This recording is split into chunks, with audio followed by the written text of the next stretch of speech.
이 시간은 하이델베르크 요리문답 제52강입니다.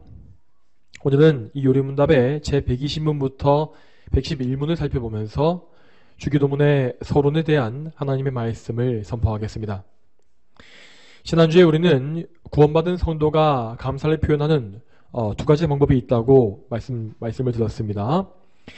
성도는 성령님으로부터 믿음을 선물로 받게 되고 예수 그리스도를 구주로 믿어 구원을 받습니다. 이 믿음은 절대 우리의 힘과 의지력으로 쟁취해내는 것이 아니라 하나님의 주권적인 선택과 전적인 은혜로만 받는 것입니다. 그러므로 우리는 구원에 대해서 나 자신을 자랑할 만한 것이 조금도 없으며 오직 하나님께만 감사와 찬송을 올려야 마땅한 것입니다. 그리고 하나님께서 받기 원하시는 감사의 표현은 성경에 분명히 정해져 있습니다. 우리는 하나님께 감사하기 위해서 그분을 뜨겁게 사랑해야 하는데 이 사랑의 기준, 사랑의 방법은 그분의 계명에 정해져 있는 것입니다. 그러므로 하나님께 정말로 감사하고 있는 참된 성도는 어떻게 해서든 하나님을 사랑하기 위해서 계명을 더 온전히 지키길 원하고 이 계명을 위해 몸과 마음을 다 바치게 되어 있는 것입니다. 그런데 이렇게 계명을 지키려고 할수록 성도들은 자기의 무능함과 무가치함을 점점 더 뼈저리게 알아갈 것입니다. 그들은 자기 자신에게 계명을 지킬 수 있는 능력이 전혀 없음을 알기 때문에 하나님의 도우심을 간절히 구하게 됩니다.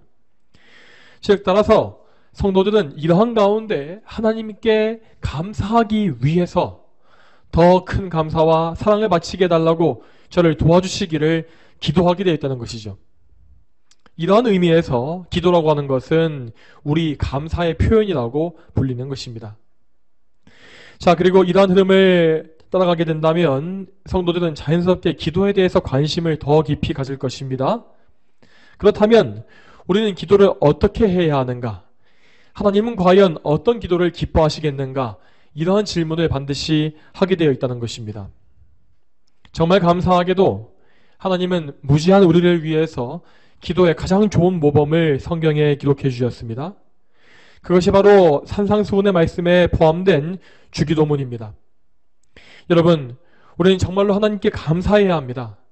하나님은 우리의 사랑과 순종의 기준으로서 십계명을 계시해 주셨고 또한 우리의 기도의 모범으로서 주기도문도 주셨습니다. 그리고 더 나아가서 그분은 초대교회의 지혜로운 일꾼들을 통하여서 사도신경을 주심으로써 우리가 삼위일체 하나님에 대해서 믿어야 할 진리를 가르쳐 주셨습니다.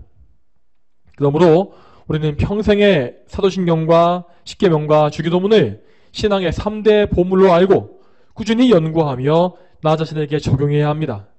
그것이 하나님께서 우리에게 원하시는 참된 믿음 생활입니다. 자, 이러한 믿음을 견지하시는 가운데 오늘부터는 주기도문의 내용을 하나하나 살펴보겠습니다. 부디 이 시간 가운데 여러분 모두가 기도가 무엇인지를 알고자 하는 마음을 가지시게 되길 바랍니다. 또한 성령님께서 저와 여러분의 마음속에 하나님께 감사하고자 하는 열망을 불타게 해주셔서 정말 우리가 이 감사의 마음을 가지고 기도로 하나님께 매달리는 그러한 역사가 일어나기를 주님의 이름으로 축복합니다. 여러분, 주기도문은 총 6개의 강구로 이루어져 있습니다. 이 강구들 중에서 앞에 나와 있는 3가지는 하나님의 영광을 위한 강구로 되어 있고 뒤에 나오는 3가지는 우리와 우리 이웃에 대한 기도입니다.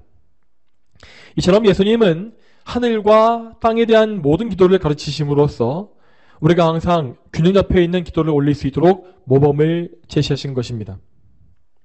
그러면 다음으로 우리는 이 주기도문을 어떻게 사용해야 하겠습니까?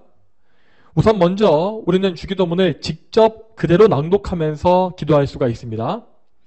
그러나 주기도문을 낭독할 때에 우리가 절대 잊지 말아야 할 사실이 있습니다. 자, 그것은 주기도문이 항상 우리의 기도로서 하나님께 올려져야 한다라는 것입니다. 그러니까 우리는 주기도문을 외울 때마다 그 의미를 한 구절 한 구절 다 이해하고 있어야 하고 그래서 우리가 지금 무엇을 간구하고 있는지를 생각하면서 하나님께 기도를 해야 하는 것입니다. 하지만 우리가 이 기도의 의미를 모르고 있다면 우리는 주기도문을 할 때마다 이방 종교에서 주문을 주저주려 외우듯이 이 기도문을 사용하게 될 것입니다. 이렇게 아무 생각 없이 주기도를 외우는 것은 아무런 의미가 없고 오히려 하나님을 불쾌하시게 만드는 미신이라는 사실을 우리는 알아야겠습니다. 여러분 항상 기억하십시오. 믿음이 없이는 하나님을 기쁘시게 할 수 없다라고 히브리서 말씀에 기록되어 있습니다. 그러므로 믿음이 없이 행하는 모든 일은 하나님 앞에 죄악이 되는 것입니다. 또한 당연히 믿음이 없이 드리는 기도는 하나님을 기쁘시게 하기는커녕 하나님께서 미워하시는 죄가 된다는 것이죠. 이런 의미에서 우리는 주기도문으로 기도할 때에도 내가 정말 믿음으로 이 기도를 올리고 있는지 아니면 그냥 입으로만 이것을 외우고 있는 것인지를 생각하면서 기도해야 할 것입니다. 자, 다음으로 주기도문을 사용할 수 있는 두 번째 방법이 있습니다. 자, 그것은 이 기도를 모범으로 삼아서 우리의 기도를 실제로 올리는 것입니다. 사실 이 주기도라는 것은 근본적으로 우리가 드리는 기도의 기초와 뼈대로 삼기 위해서 우리에게 교훈으로 주어진 것입니다. 주기도문은 하나님을 사랑하고 이웃을 사랑하는 두 계명의 이 강령을 기초로 이루어진 기도로서 이 참된 기도의 핵심을 가장 잘 요약하고 있는 모범입니다. 그러므로 우리는 이 기도의 내용과 또 원리를 자세히 배워나가면서 우리가 어떻게 기도하는 것이 하나님을 기쁘시게 할까 그 사실을 이 주기도에서 배워야 한다는 것이죠.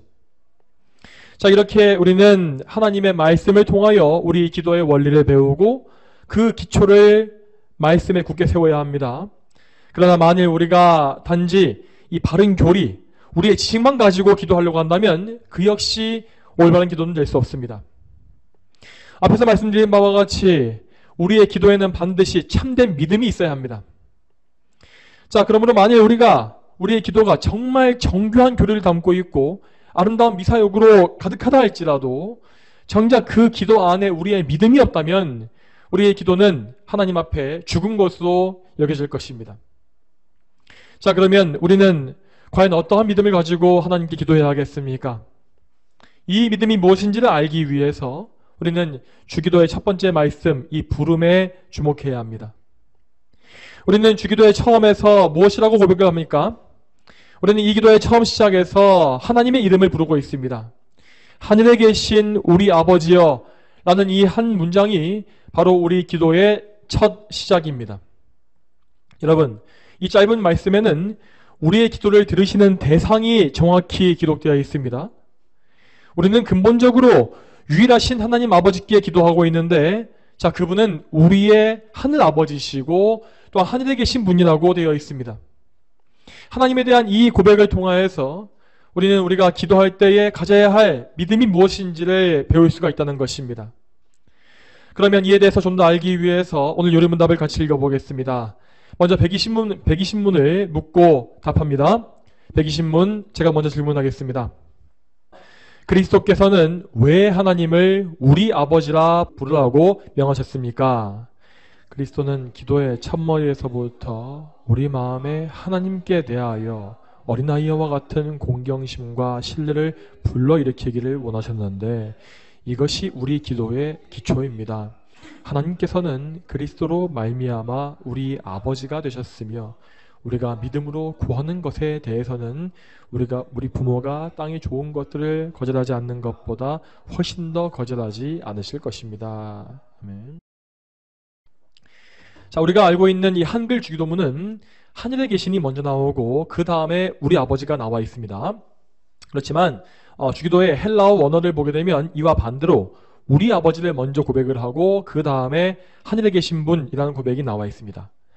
그래서 하이델베르크 요리문답은 먼저 이렇게 우리 아버지라는 고백을 다루고 있는 것입니다. 여러분, 우리 아버지라는 이 고백은 단 두 개의 단어로 이루어져 있는 짧은 고백입니다. 그렇지만 이 안에는 우리의 믿음의 대상이 되시는 하나님에 대해서 정말 많은 진리가 풍성하게 담겨져 있습니다. 이에 대해서 오늘 요리문답의 답변을 순서대로 한번 보겠습니다. 먼저 이 요리문답의 답변은 이렇게 말을 하고 있습니다. 제가 답변의 첫 번째 문장을 읽어보겠습니다. 그리스도는 기도의 첫머리에서부터 우리 마음에 하나님께 대하여 어린아이와 같은 공경심과 신뢰를 불러일으키기를 원하셨는데 이것이 우리 기도의 기초입니다. 자, 이 내용에서 우리는 우리 기도의 기초가 되어지는 믿음을 배울 수 있습니다. 그것은 하나님께 대한 어린아이와 같은 공경심과 신뢰라고 요약되어 있지요. 이 어린아이와 같은 이 공경심, 신뢰, 이 믿음은 예수님 말씀에서 인용한 것입니다. 이 말씀을 보기 위해서 마태복음 18장 2절과 3절 말씀을 같이 보겠습니다. 마태복음 18장 2절과 3절 말씀 같이 보겠습니다. 예수께서 한 어린아이를 불러내어 그들 가운데 세우시고 말씀하셨다. 내가 진정으로 너희에게 말한다. 너희가 돌이켜 어린아이들과 같이 되지 않으면 결코 하늘나라에 들어가지 못할 것이다. 아멘. 여기에서 예수님은 분명히 말씀하시기를 우리가 어린아이들과 같이 되어야만 천국에 들어갈 수 있다라고 말씀하십니다. 그렇다면 도대체 어린아이와 같이 된다라고 하는 것은 무슨 뜻이겠습니까? 이것은 어린아이가 가지고 있는 특성을 빗대어서 말씀하시는 것입니다. 이 어린아이의 특성은 크게 두 가지로 정의할 수 있습니다. 첫 번째로 어린아이들은 부모를 있는 그대로 다 믿고 부모를 그대로 따라합니다. 어린아이들은 정말 순수한 믿음을 가지고서 부모의 모범을 모두 흡수하죠. 자, 이러한 면에서 우리는 우리의 영적인 아버지이신 하나님을 의심 없이 모두 믿고 따라가야 한다라는 것입니다. 둘째로 더 중요한 면이 있습니다. 어린아이들은 모든 면에서 부모님에게 의존합니다. 가장 기본적인 의식주의 측면에서부터 아이들은 부모의 공급이 없으면 살 수가 없습니다. 그뿐만 아니라 아이들은 정서적인 면과 배움의 문제 역시 부모에게 모두 절대적으로 의존합니다. 그러므로 우리 예수님께서는 우리가 하나님 아버지께 절대적으로 의존하는 믿음을 가져야 한다라고 말씀하시는 것입니다. 우리는 정말 실제로 삶의 가장 작은 면에서부터 가장 큰 것에 이르기까지 모든 면에서 하나님 아버지를 찾아야 합니다. 하나님께서 나에게 주시지 않으면 나는 정말로 아무것도 얻을 수가 없고 아무것도 할 수가 없다라는 사실을 하나님께 인정하고 아뢰면서 도움을 청해야 한다는 것이죠. 이렇게 하나님 아버지께 전적으로 의존하는 가운데 그분의 능력에 힘입어서 내게 맡겨진 일에 최선을 다하는 것, 이것이 바로 참된 믿음인 것입니다. 자, 정리하자면 우리는 어린아이와 같이 순수하게 하나님의 모든 말씀을 다 믿어야 하고 또한 우리 삶의 모든 면에서 하나님께 의존해야 합니다. 그리고 이러한 이 믿음이 우리 기도의 기초가 되어야 한다라는 것입니다. 그러므로 우리는 우리의 믿음을 이 진리에 비춰봐야 합니다. 여러분은 기도하실 때에 하나님을 어떤 분으로서 생각하고 있습니까? 여러분은 그분을 따뜻하고 친근하며 가까이 계시는 아버지로 믿으면서 기도를 하십니까?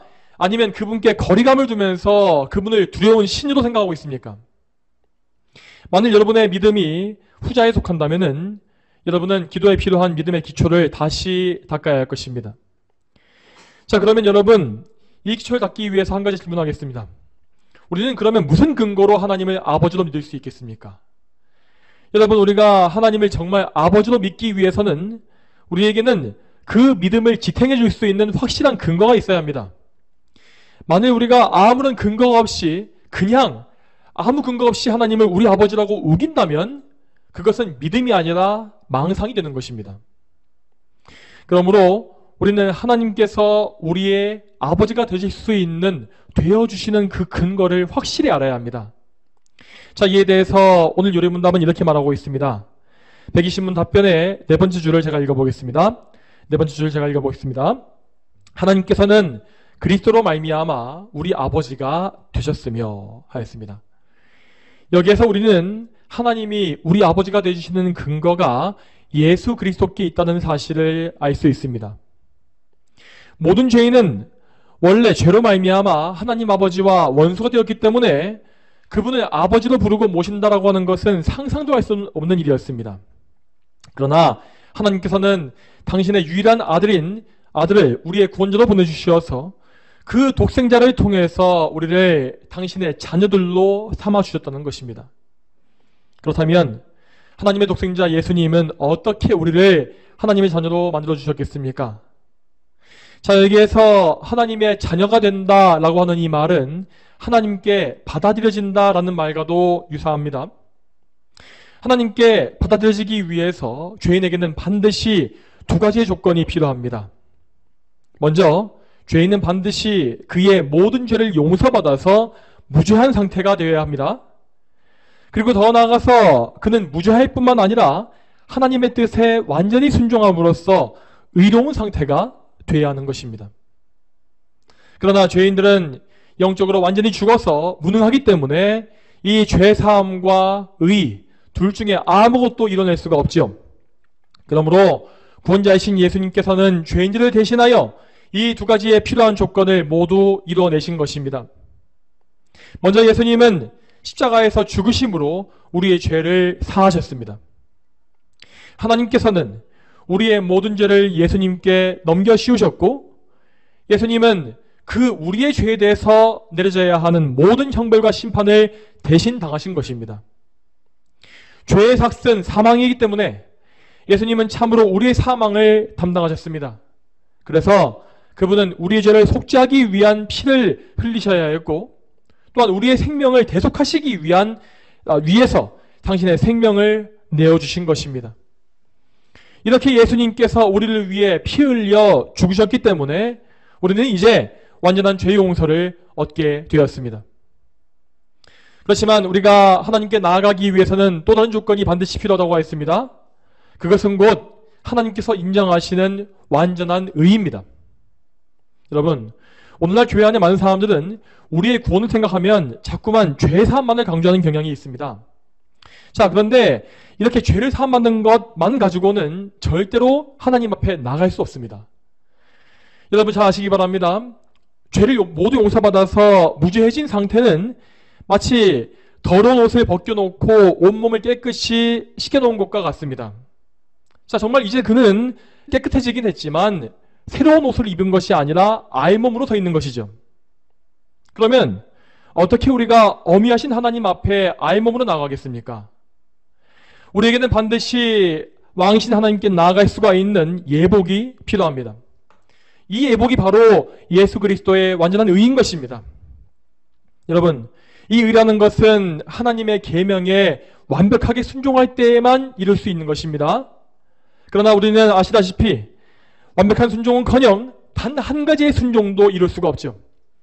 그러므로 예수님은 우리를 대신하여서 의를 이루시기 위해 율법 아래에 들어가셨고, 십자가에서 죽기까지 모든 하나님의 뜻, 율법을 준행하심으로 우리를 위한 이 의를 이루어 주신 것입니다. 이처럼 예수님은 우리에게 죄사함과 의를 주심으로 우리를 하나님과 화목하게 하셨습니다. 그리고 그리스도께서 이루어내신 이 구속의 공로, 이 두 가지의 공로를 기초로 하여서 하나님은 이제 우리에게 두 가지의 사실을 선포해 주셨습니다. 그 사실은 첫 번째로 우리를 의롭다라고 선포하신 것입니다. 우리는 스스로 행한 것이 전혀 없지만 오직 예수 그리스도의 의로 말미암아 의인이라고 하는 선언을 받았습니다. 이렇게 그리스도의 의롭다 여김받는 것, 이것을 우리는 칭의라고 부르죠. 또한 하나님은 우리를 의롭다고 선포하신 이후에 우리를 자녀로 선포해 주십니다. 이것을 우리는 자녀로 입양되었다라고 하여서 양자라고 부릅니다. 여러분, 이 양자됨의 은혜는 정말로 놀라운 것입니다. 온 세상의 창조주요 통치자이신 하나님의 자녀가 된다는 것이 얼마나 엄청난 일인지를 여러분은 아셔야 합니다. 그리고 우리는 더 나아가서 성경이 양자됨에 대해서 더 말하고 있는 풍성한 진리를 더 많이 알아야 하겠습니다. 이에 대해 알기 위하여서 성경 말씀을 보겠습니다. 요한복음 20장 17절 말씀을 같이 보겠습니다. 요한복음 20장 17절 말씀 같이 읽어보겠습니다. 예수께서 마리아에게 말씀하시기를 나를 만지지 마라. 내가 아직 아버지께 올라가지 않았기 때문이다. 내 형제들에게 가서 그들에게 내가 내 아버지 곧 너희 아버지 나의 하나님 곧 너희 하나님께 올라간다고 말하여라 하시니. 아멘. 이 말씀에서 예수님은 부활하신 이후에 당신의 제자들을 가리켜서 형제들이라고 부르십니다. 또 그리고 그분은 하나님을 가리켜서 내 아버지 곧 너희 아버지라고 부르시고 계십니다. 여러분, 이 말씀은 우리가 양자됨을 통하여서 예수님의 형제로 불리게 되었다고 하는 놀라운 진리를 우리에게 보여줍니다. 물론 성부 하나님의 친아들은 성자 예수님 한 분이십니다.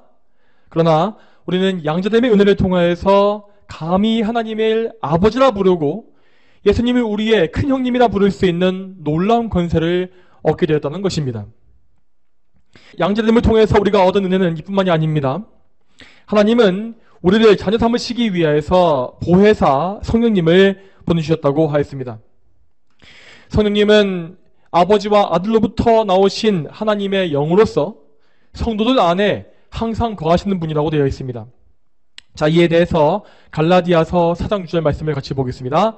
갈라디아서 4장 6절 말씀 같이 읽겠습니다.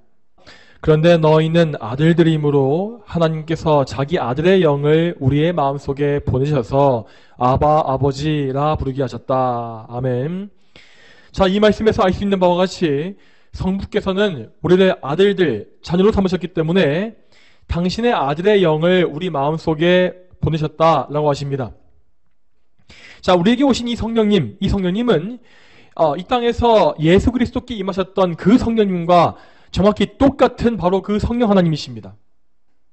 예수님께서 세례받으실 때에 성령님은 비둘기와 같은 모습으로 예수님 위에 내려오셨고 이로써 그분에게 성령의 기름 부음을 무한히 주셨다고 하였습니다. 그리고 이 성령의 기름 부음은 하나님의 자녀가 된 우리 모든 성도들에게도 주어진 것입니다. 물론 우리는 예수님과 같이 성령을 무한히 받지는 못합니다. 그러나 우리에게 중요한 사실은 예수님께 임하신 그 거룩한 성령께서 우리에게도 동일하게 임하신다라는 사실입니다. 그러므로 우리는 한 성령으로 말미암아 예수 그리스도와 연합하게 되었고 또한 성령님을 통해서 예수님을 형님으로 모시고 성부 하나님을 아버지로 모시는 놀라운 은총을 입게 된 것입니다. 또한 방금 읽은 그 말씀은 하나님을 부를 때에 아바 아버지라고 부르라고 명하십니다. 여기에서 아바라고 하는 표현은 아람어 단어인데 우리가 흔히 아버지를 아빠라고 부르는 그 친근한 뉘앙스를 갖고 있는 단어입니다. 또한 여기에는 친근함과 함께 아버지에 대한 깊은 사랑과 아버지를 의지하는 마음과 아버지를 존경하고 경외하는 심정도 모두 포함되어 있습니다. 자, 이것을 아시는 가운데서 계속해서 120문의 마지막 내용을 보겠습니다. 120문 답변의 5째 줄부터 제가 읽겠습니다. 우리가 믿음으로 구하는 것에 대해서는 우리 부모가 땅의 좋은 것들을 거절하지 않는 것보다 훨씬 더 거절하지 않으실 것입니다. 아멘. 여러분, 우리가 정말로 하나님을 우리 아버지로 믿는다면 우리는 그분의 선하심을 확신해야 할 것입니다. 여러분, 만일 우리가 그분을 아버지라고 부르면서도 기도의 응답을 기대하지도 않고 미적지근한 마음을 가지고 있다면 어떻게 되겠습니까? 그것은 절대로 아버지를 경외하는 태도가 아니겠죠. 자, 예를 들어서 여러분의 아이가 여러분에게 뭔가를 부탁한다고 생각해 보시기 바랍니다. 그런데 그 자녀가 여러분에게 부탁을 하는데 여러분을 무능한 아버지로 취급하거나 아니면 어떤 기도도 하지 않는 그런 태도로 부탁을 한다면 여러분은 과연 그 아이에 대해서 어떤 마음이 드시겠습니까? 자, 그러한 이 불순한 태도가 바로 믿음이 없는 기도의 태도인 것입니다. 여러분, 그러므로 우리는 기도할 때에 하나님께 영광 돌리기 위해서 반드시 기도의 응답을 기대해야 하고 하나님의 선하심을 믿는 가운데 확신함으로 기도해야 합니다. 하나님은 분명히 말씀하시기를 너희가 구한 것은 이미 받은 줄로 믿으라 라고 하셨습니다. 만일 우리가 정욕을 위해서 잘못 구하는 것만 아니라고 한다면 하나님께서는 믿음의 기도에 반드시 응답해 주신다 라고 하는 약속을 하신 것입니다. 그러므로 우리는 이 믿음을 소유해야 하고 항상 지켜야 하며 이 믿음이 흔들릴 때에는 다시금 그 믿음을 회복시켜달라고 간구해야 합니다. 믿음으로 기도하는 것은 하나님을 경외하는 일의 핵심입니다. 만약 우리가 믿음을 잃어버리고 미지근한 마음으로 의심하며 기도한다면 그러한 기도는 오히려 하지 않는 것만도 못한 불쾌한 것이 될 뿐입니다. 그러므로 성도 여러분, 늘 믿음을 달라고 하나님께 간구하시고 하나님께서 베푸시는 은혜에 의지해서 기도하시기 바랍니다. 믿음은 결코 우리가 만들거나 우리가 성장시킬 수 없습니다. 믿음은 처음부터 그 마지막에 이르기까지 하나님의 선물로서 우리에게 주어지는 것입니다. 우리는 이 사실을 알고 하나님께 전적으로 의지함으로써 그분을 기쁘시게 하는 기도의 삶을 살아야 합니다.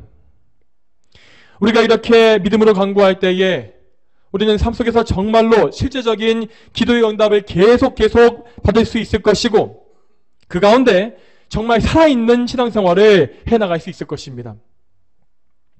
또한 여러분, 여기서 멈추지 말고 우리는 하나님의 아버지 되심을 더욱더 크게 확장시켜서 생각해야 합니다. 예수님은 분명히 하나님을 나의 아버지가 아니라 우리의 아버지라고 고백하라고 말씀하십니다. 이와 같이 하나님은 나만의 아버지가 아니라 우리 모두의 아버지이십니다. 자, 이 고백은 전 인류를 말하는 것이 아닙니다. 이것은 그리스도 안에서 부름받아 양자된 모든 성도들을 가리키고 있는 내용입니다. 하나님은 나의 아버지시지만 절대로 나만 사랑해 주시는 것이 아닙니다. 그분께서는 창세전에 수없이 많은 성도들을 친히 택하셨고 그들을 그리스도 안에서 자녀로 불러주셨습니다. 그러므로 우리는 기도할 때에 나 자신만을 생각하지 말고 우리의 형제들, 그리스도의 몸 안에서 지체된 형제들을 늘 고려해야 합니다. 만일 나의 기도가 나만을 유익하게 하고 다른 형제에게 손해를 준다면 우리는 즉각 그 기도를 멈추고 회개해야 할 것입니다. 우리는 항상 오히려 나보다도 우리 형제가 영원한 유익을 얻게 되기를 소망해야 합니다. 그리고 더 나아가서 주님 안에 한 몸을 이루는 이 전체 교회, 이 온 세상의 교회가 함께 하나님의 영광을 추구하고 하나님을 함께 기쁘시게 할 수 있도록 교회를 위한 기도 역시 잊지 말아야 합니다. 이와 같이 우리가 모든 형제를 생각하며 간구할 때에 우리 아버지께서는 영광을 받으실 것이고 우리 모두에게 풍성한 은총을 베풀어 주실 것입니다. 자, 이제까지 우리는 하나님을 친근하신 아버지로 알고 신뢰하는 믿음에 대해서 먼저 배웠습니다. 자, 그렇다면 우리는 하나님을 그저 아버지로만 믿으면 되는 것이겠습니까? 그렇지 않습니다. 만약 우리가 하나님을 우리의 친근한 아버지로만 생각한다면 우리는 결국 그분을 쉽고 가벼운 분으로 여길 것입니다.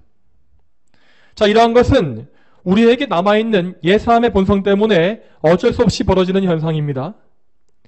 자, 우리의 본성은 절대 스스로 균형을 잡지 못하고 항상 한쪽으로 치우치는 그런 증상이 있습니다. 그렇기 때문에 우리 주님께서는 우리가 하나님에 대해서 거룩한 경외심을 잃지 않게끔 또 하나의 고백을 균형 있게 덧붙여 주신 것입니다. 자, 그것은 바로 하늘에 계신이라고 하는 고백입니다. 이에 대해서 오늘 요리문답의 제 121문을 묻고 답합니다. 질문하겠습니다. 121문 질문하겠습니다. 하늘에 계신이라는 말이 왜 덧붙여졌습니까? 하나님의 천상적 위엄을 땅의 것으로 생각하지 않고 그의 전능하신 능력으로부터 우리의 몸과 영혼에 필요한 모든 것을 기대하도록 하기 위함입니다. 예수님께서 말씀하신 이 하늘이라고 하는 것은 우리가 지금 눈으로 볼 수 있는 저 푸른 하늘이나 우주 공간을 말하는 것이 아닙니다. 이 하늘은 눈에 보이는 이 공간, 이 세계를 초월해서 시간과 공간 밖에 있는 영광의 장소를 가리키고 있습니다. 그러니까 하나님은 우리가 거하고 있는 이 땅에 속한 분이 아니라 우리가 비교할 수 없이 높이 계신 존귀하고 어미하신 분이라는 사실을 보여주고 있는 것입니다. 그렇기 때문에 우리는 절대 하나님을 스스로 상상하거나 눈에 보이는 이미지로 떠올리지 말아야 하겠습니다. 하나님을 형상화한다는 것은 그분의 영광을 모욕하고 왜곡하는 일이기 때문입니다. 우리는 오직 계시된 말씀을 통해서 하나님을 알아야 하겠고 또한 성령님의 조명하심을 통해서 하나님을 아는 지식을 바르게 쌓아가야 합니다. 또한 다음으로 우리는 결코 하나님을 경망스럽게 대하지 말아야 할 것입니다. 우리가 하나님의 아빠라고 부를 수 있는 것은 결코 그분을 유치하게 대하라는 의미가 아닙니다. 우리는 항상 하나님께서 하늘에 계신 분임을 기억하면서 그분의 그 존귀하심에 합당한 경외심과 충성심을 품어야 합니다. 다시 말해서 우리는 하나님을 최대한으로 친밀하게 대하는 가운데서도 이와 동시에 하나님을 최고로 높이고 경외하는 자세를 항상 가져야 한다는 것이죠. 또한 하나님께서 하늘에 계신다라고 하는 이 말은 그분의 전능하신 능력을 의미하는 것이기도 합니다. 하나님은 시공간을 초월해서 계신 절대자이시기 때문에 우리의 한계에 매이시지 않습니다. 하나님은 언제 어디서나 우리에게 필요한 모든 것을 충만히 공급하실 수 있고, 또한 능력이 없어서 손이 짧아서 응답할 수 없는 일 역시 전혀 없으십니다. 그러므로 우리는 우리의 하늘 아버지를 의심할 필요가 조금도 없습니다. 우리는 정말로 어떤 면을 볼지라도 하나님을 신뢰할 수 있습니다. 그분은 우리의 친밀한 아버지시기 때문에 우리의 필요를 채워주고자 하시는 그런 선하신 성품을 늘 가지고 계십니다. 그리고 그분은 동시에 하늘에 계신 하나님이시므로 우리의 필요를 다 채우실 수 있는 전능한 능력을 소유하신 것입니다. 우리가 이러한 하나님의 친밀하심과 전능하심을 정말 믿는다고 한다면 우리는 우리 영혼과 몸에 필요한 모든 것을 하나님께 열심히 구할 것입니다. 다시 말씀드리지만 우리가 정욕과 죄악된 목적에 위해서 구하는 그런 잘못된 것 외에 모든 것은 우리의 기도 제목이 다 될 수 있는 것입니다. 우리는 설마 하나님께서 이런 것까지 신경을 쓰시겠나? 라는 생각을 품지 말아야 합니다. 우리의 가장 작은 필요에서부터 시작해서 우리의 생명에 이르기까지 하나님은 우리의 정말 모든 것을 다 책임져 주시고 붙잡아 주시고 인도하시는 능력의 아버지십니다. 여러분, 그러므로 우리는 정말 이 삶의 모든 것을 하나님께 간구하고 응답받는 경험을 실제로 해나가야 합니다. 특별히 우리는 하나님의 영광을 위한 기도를 많이 해야 할 것입니다. 하나님은 우리가 당신의 영광을 위해서 간구할 때 기뻐하실 것이며 우리에게 당신의 영광, 우리가 정말 사모하는 그 영광을 보여주실 것입니다. 그러면 우리는 하나님을 향한 마음이 더욱더 뜨거워질 것이고, 그래서 더 많은 기도를 올리고 응답받는 기도의 삶을 정말 풍성하게 살 수가 있을 것입니다. 성도 여러분, 우리는 오늘 우리의 기도를 들으시는 하나님 아버지에 대해서 말씀을 들었습니다. 저와 여러분 모두가 오늘 말씀과 같이 하나님을 하늘에 계시는 우리의 아버지로 알고 신뢰하기를 소망합니다. 우리가 이 믿음을 가지고 하나님께 늘 열심히 간구함으로써 하나님께 정말 무한한 감사와 영광을 다 돌리게 되기를 주님의 이름으로 축복합니다. 다 함께 기도하겠습니다. 하나님 아버지, 오늘도 이 귀한 요리문답의 내용과 하나님의 거룩한 말씀을 통해 우리의 기도가 무엇인지를 알아가게 하심에 참으로 감사합니다. 우리의 기도는 그저 우리가 모르는 신에게 비나이다 빌고 있는 그런 것이 아니라 정말 우리의 아버지이신 하늘 아버지께 나아가서 하나님을 경외하고 또 친밀히 대하는 가운데 드리는 우리의 신뢰이고 감사임을 우리가 배웠습니다. 하나님, 우리에게 정말 이런 믿음을 주시길 소망합니다. 우리가 정말 어떤 경우에도 하나님과 거리감을 느끼지 말게 도와주시고, 심지어 우리가 죄로 넘어졌을지라도 그때에도 우리의 중보자이신 예수 그리스도를 믿기 때문에 하나님의 은혜를 확신하고 하나님께 나아갈 수 있도록 도와주시옵소서. 우리의 마음의 느낌과 우리의 생각과 실제 하나님의 응답은 다른 것을 저희는 압니다. 아버지여, 우리가 정말 예수 그리스도의 공로에만 의지하여서 믿음으로 기도하게 하셔서 우리가 침체되었든지 아니면 기분이 좋고 기쁠 때이든지 항상 하나님께 믿음의 간구를 올릴 수 있는, 그래서 하나님께 영광 돌릴 수 있는 삶을 살게 하여 주시옵소서. 감사드리옵고 거룩하신 예수님의 이름으로 기도 올립니다. 아멘.